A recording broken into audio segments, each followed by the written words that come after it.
Violence has returned to Ukraine, where at least 18 people have been killed during clashes between anti-government protesters and riot police in the capital, Kiev. It's by far the worst violence seen in the city since the mass protests erupted 3 months ago. Shin Se-min reports.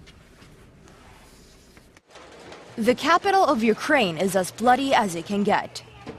Clashes between riot police and protesters have resulted in the death of at least 18 people in the worst outbreak of violence since demonstrations erupted against President Viktor Yanukovich 12 weeks ago.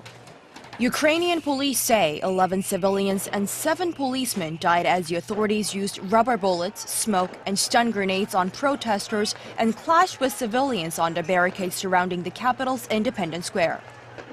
Earlier Tuesday, the authorities had set protesters an early evening deadline that ended hours ago to end street disorders or face, quote, tough measures. The demonstrators responded by throwing patrol bombs, fireworks, and stones at police. Opposition leader Vitaly Klitschko, who is due to meet Yanukovych for emergency talks, had told women and children to quit the encampment and leave the central square, but he urged some 25,000 protesters to defend the camp, saying that they were there to stay.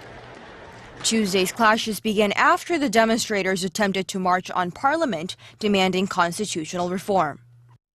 Unfortunately, there seems to be no progress being made regarding the matter. We have proposed constitutional amendment, which hasn't even submitted the reform. President Yanukovych is expected to address the nation after his meeting with opposition leaders, but an exact time has not been announced. The international community has called on both sides to show restraint, with the U.S. saying that it was appalled by the violence. Shin Se-min, Arirang News.